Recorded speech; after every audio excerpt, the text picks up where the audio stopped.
It's episode 54 of the Fintech Moshpit, and we have Demi Clark, head of Charlotte region for Better.com, to discuss everything better in Charlotte.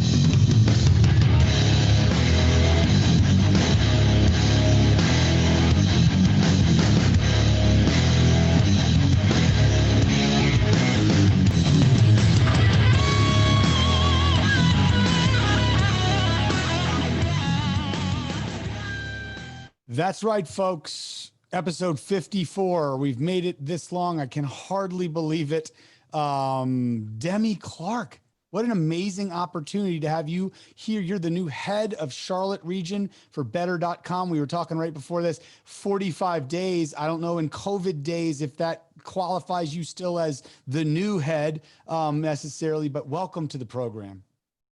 Thank you so much. Yeah, that's, do we even know what time and space is anymore? I mean, I keep referring to it as like March 112th. You know what I mean? Like it's crazy. Right. So before we jump into, we've already had one episode of the Fintech Moshpit on Better.com's amazing programs and announcement, which literally feels like years ago, but it was only a couple months ago. So before we jump into what's going on, what's changed in your new role in that time, we started talking beforehand and I said, pause that. Let's start the show with that. Tell us about yourself and your own journey, unique journey that kind of brought you into this role on the fintech side of this industry and space. Awesome. Well, and thanks for the opportunity. Can't thank you enough. I know you're a busy guy, as we were talking, and it's a busy time in Charlotte in a good way.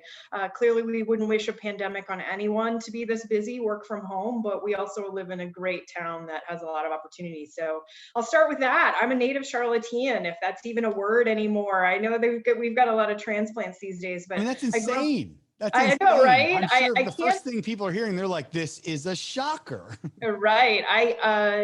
I grew up in Matthews, North Carolina, when there was no 485 and we went up Independence Boulevard to get into town. So right as the Panthers came, my family was relocated when I was in middle school with my dad's job.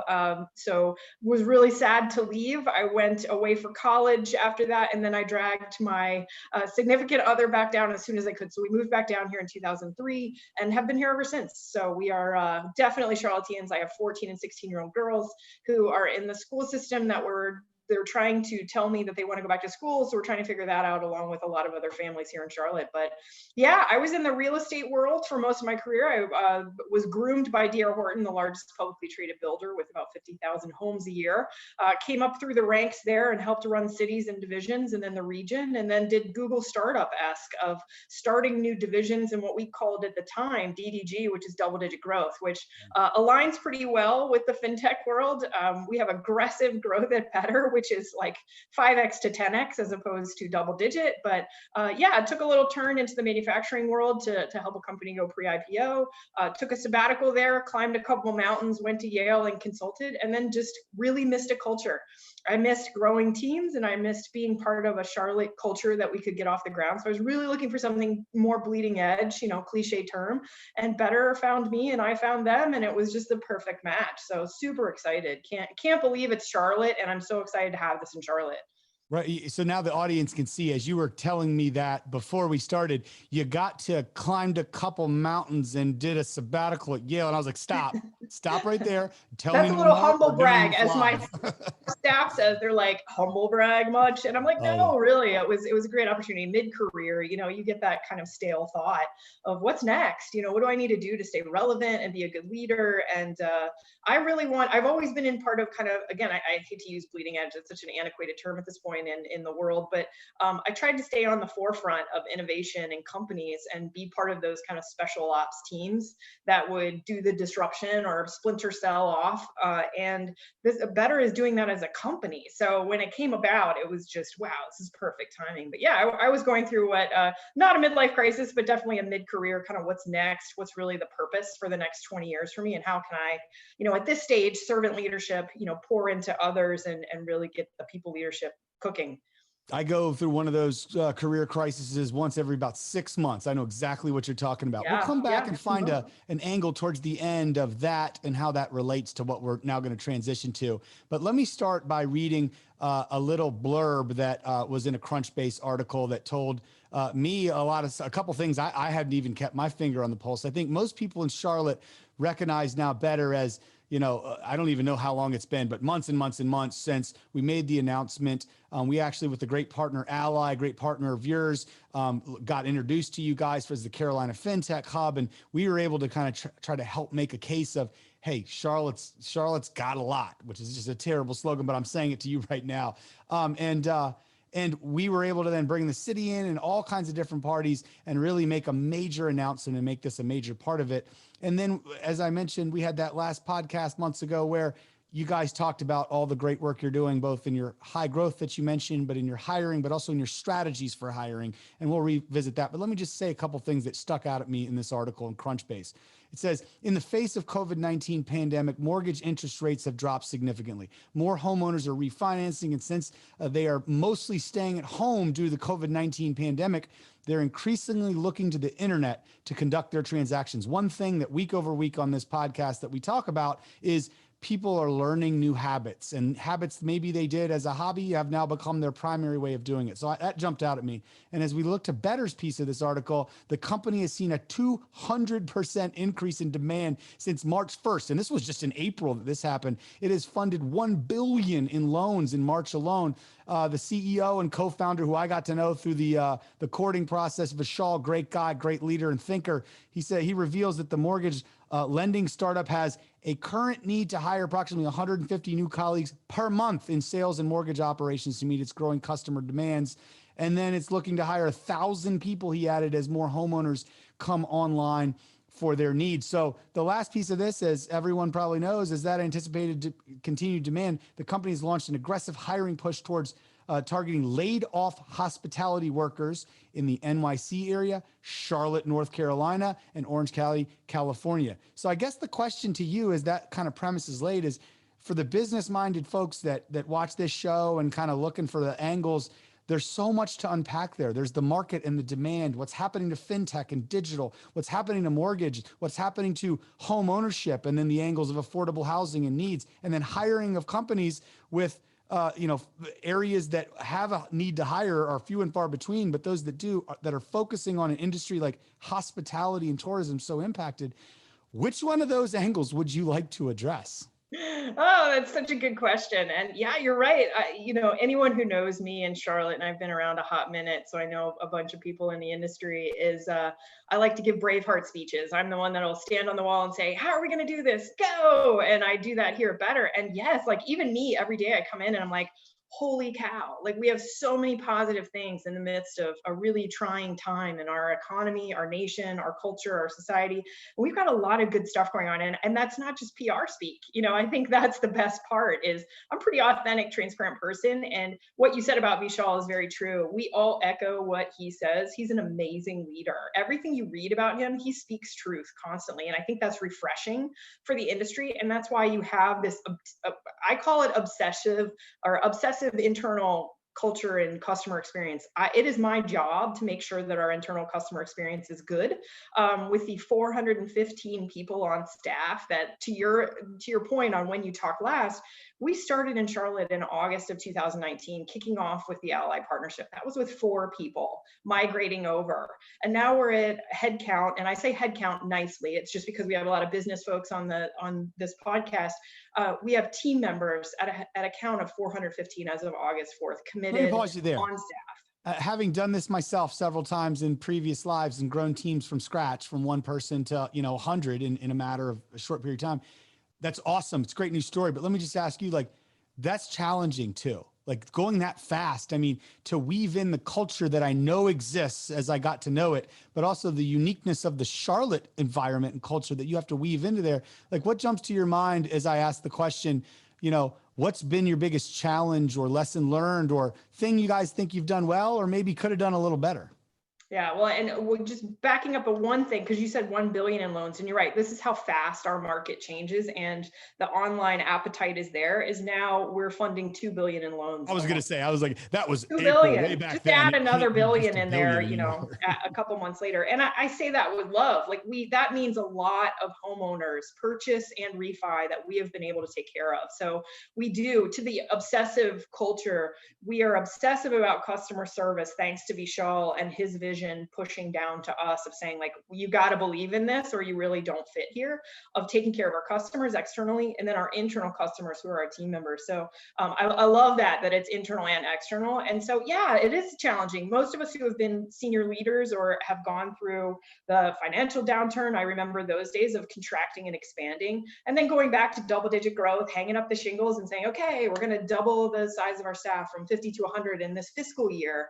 We've gone from 4 to 415 in just under a year. So, you know, our hiring statistics were, back when you all talked, up to 1,000 over 5 years. We're over halfway there in 1. So I know our projections to December. We're working on our campus right now. The challenges that come a part of that, here's the great news for us, is that we're a business model that is fully online. We're not brick and mortar. So we didn't have to have that kind of a transition. Our staff was in WeWork here locally. In March, they did go home, much like every other company that was in Charlotte uptown. And we had to transition very quickly to a virtual model of training because of that aggressive hiring growth. How do we make sure that internal customer experience stays the same? Of they have to love better, they have to get into our vision, mission, goals, and then they have to be really good functionally at what they do in knowledge transfer and taking care of our customers. So we have a really intensive 6-week onboard for both sides, sales and mortgage ops. And a testament to it, because I just finished it. I was in the 6-2 hire class and went through the 6 weeks, the last 2 being workflow training, the first 4 being foundational and nesting. And it's phenomenal. And they did that. And that's the beauty of this company, is how fast we can pivot. The dreaded pivot word is they did that from March to April, and we're able to start onboarding world-class, just best in class with our trainers as of April, classes of 40 to 60 people at a clip. So I think there's the fact that we are very reactive to say, okay, task force this, okay, squad up, and how do we figure this out, rather than saying, we'll wait 6 months and then be reactive to the market. We're already addressing things like, what is the future of work?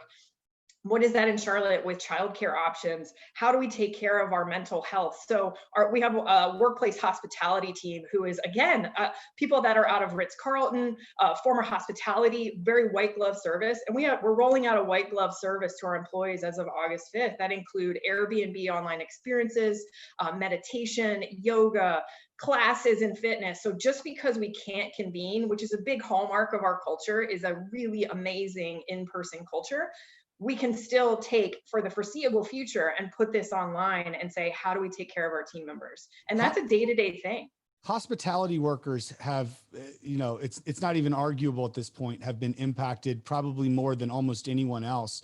I've always had a mindset, having been a hospitality worker in high school and as I worked my way through college, I know exactly what that's all about. I know there are good ones, there are bad ones, but if you're a good one, you learn something that you cannot teach somebody else in another way. I guess my question to you guys is, I remember when this announcement was there, I was like, man, this could get legs. This could be important. Now that you've had a little time under your belt, and I realize that takes time to understand, how is that premise true? How are they performing in a pivot from maybe one world to another? And did some of those inherent skills transfer over?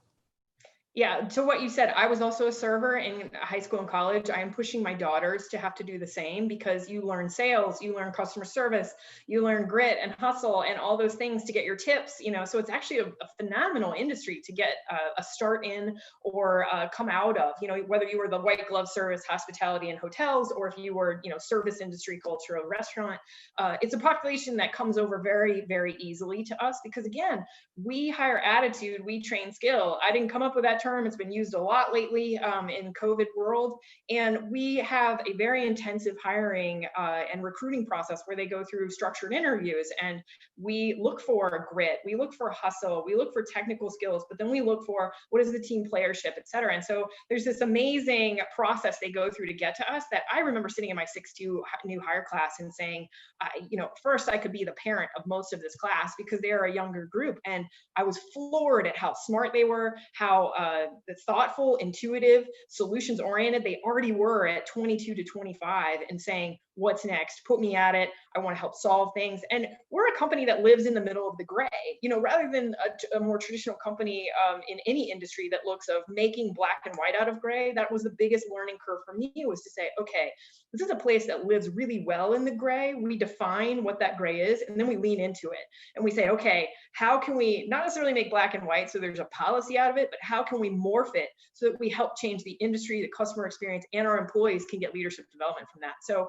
we hire not only hospitality, we're also looking at the college kids that are just getting out and saying, what's out there for me? They could be a history major and just having no options. And again, if they want something new, they want to, like, boots on the ground, from the ground up, get trained and onboard into a company that clearly has aggressive growth, to keep using the aggressive word, but also have paths within.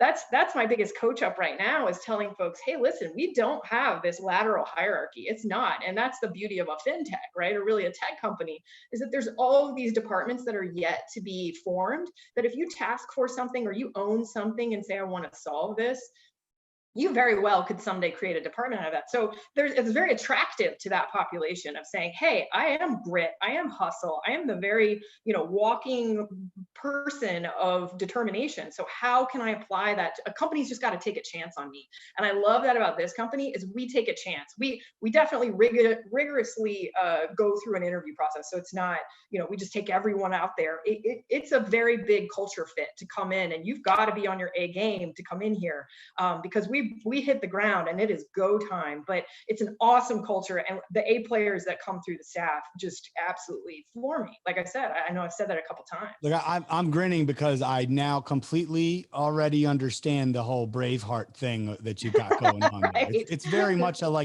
you're every morning kind of rallying the troops up, saying you can take our brick and mortar, but you'll never take our mortgages. Right. Or our freedom. Accent? Right. Well, accent? And again, that goes back to Vishal. I'm sure you talked about it the first time, but this is such a hallmark of our company that really is a rally cry of the difference we bring to the table. Is Vishal went through it.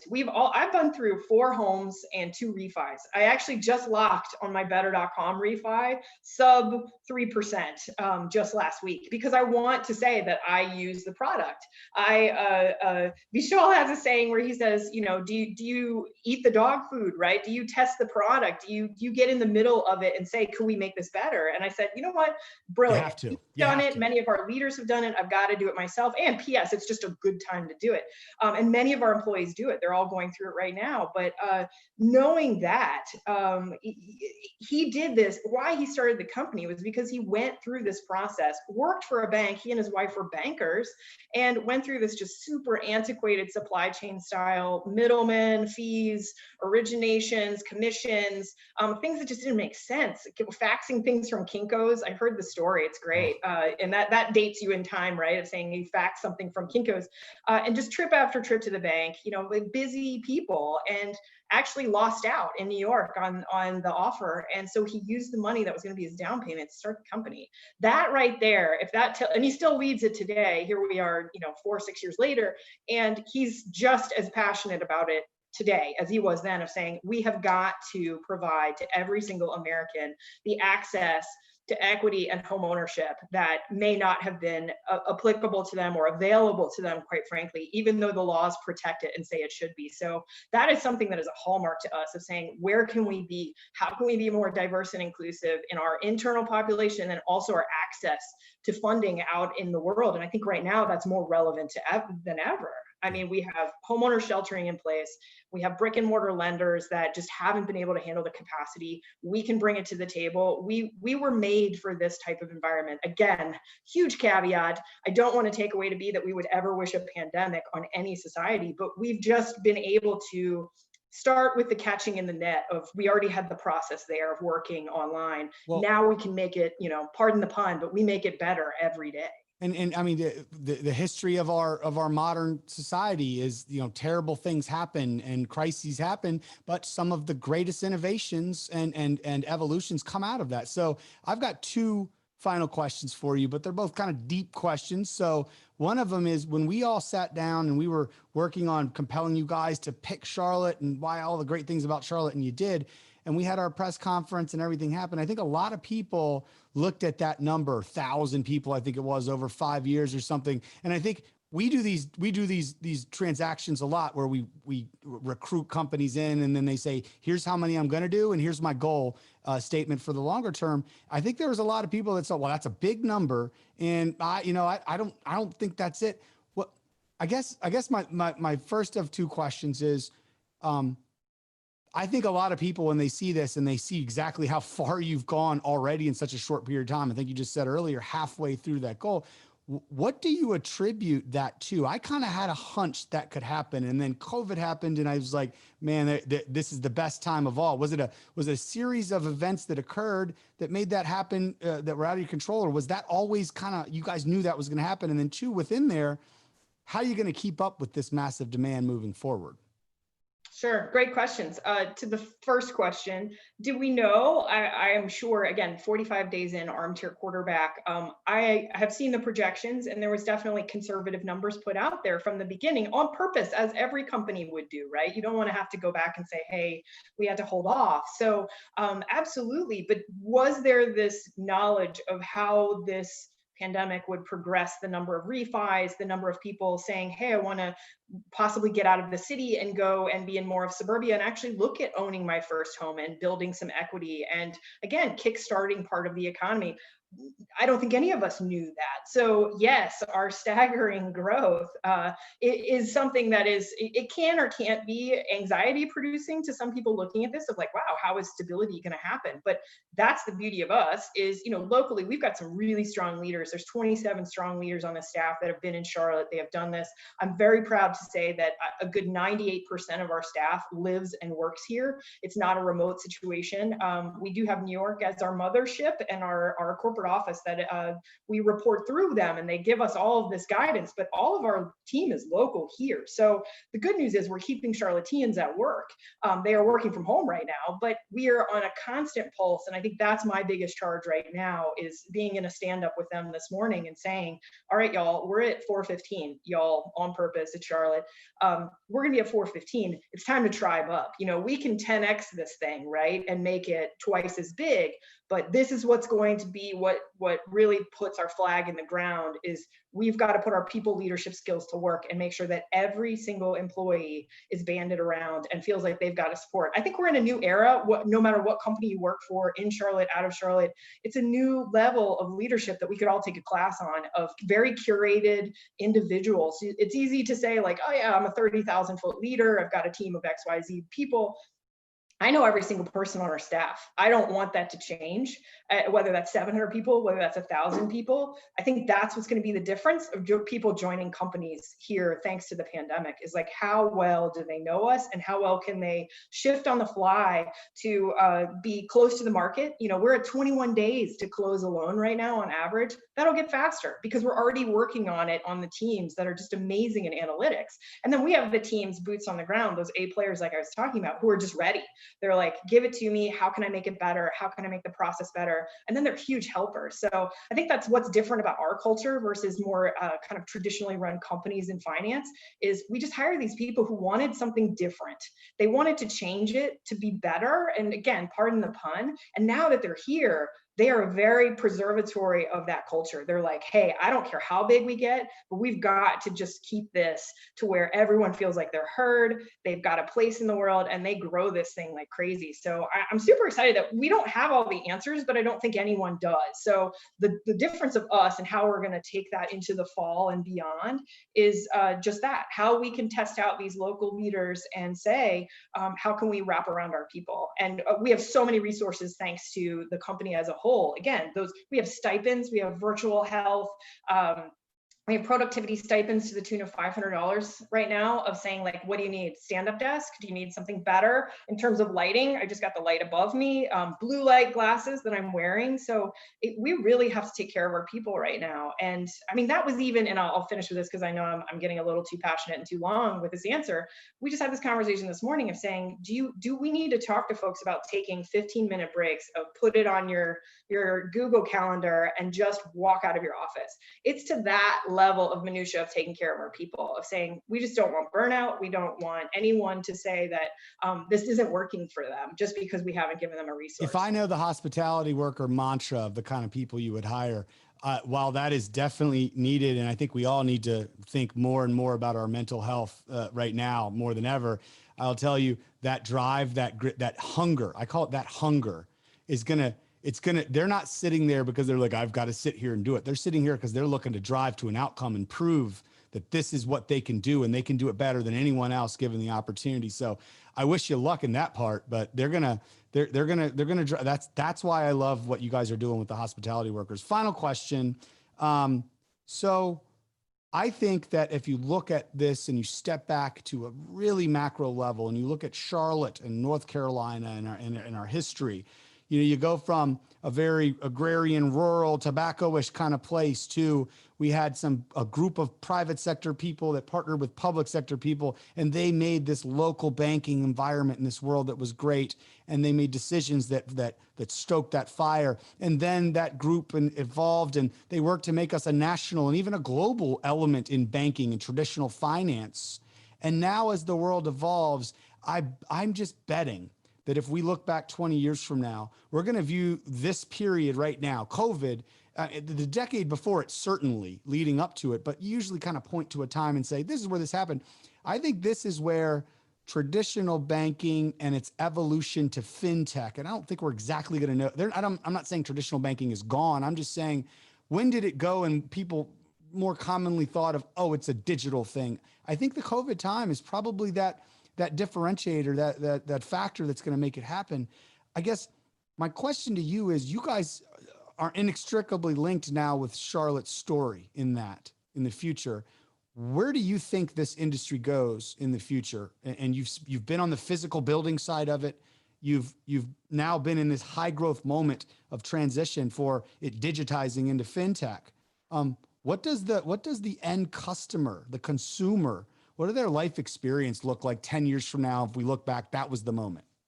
Yeah, it's a great question. I wish I had a crystal ball, but what I know of what we think of in this company is we're always ahead of the curve of saying, what is the consumer expecting? And right now we're a very on-demand society. We're Instacart, we're Amazon Prime, we're getting it curated and delivered to our homes. Venmo did for banking and going out to that same hospitality crowd, the very thing that we're doing for mortgages, which is just making it less transaction-based, making it very on-demand, very quick, 21 days or less, especially on a refi, which could be less.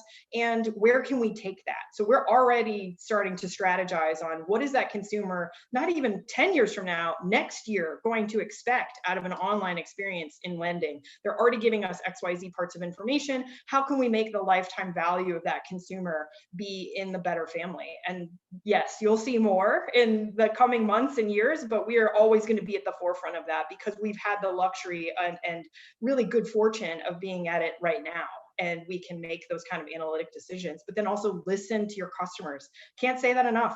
We're pretty obsessive about that. We have really great ratings. We love that. Our Scotsman Guide scores are amazing on our MLOs and our loan consultants, and our net promoter scores. Our NPS is through the roof, and that's on purpose. We really focus on it so that we know what they need next. Well, I got to tell you, absolute pleasure to have you on. I cannot wait to stay in touch and see where this story goes.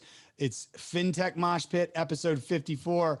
Demi Clark, head of the Charlotte region, the new head of the Charlotte region for Better.com. Demi, y'all keep up that amazing growth here in our backyard, all right? Yeah, and come see us. So it's better.com/careers. Come get an application and join us. You're still obviously looking at any hires, but particularly also the hospitality, tourism, those type of folks that have been impacted, displaced by COVID, right? Yes, absolutely. Awesome. Well, Find me on pleasure. LinkedIn or better.com/careers. We got Awesome. We will do that. They'll find you there. If you can't find her, you come and find me on MySpace and I'll direct you to her. Demi, thank you for joining us. Good luck. Thank you.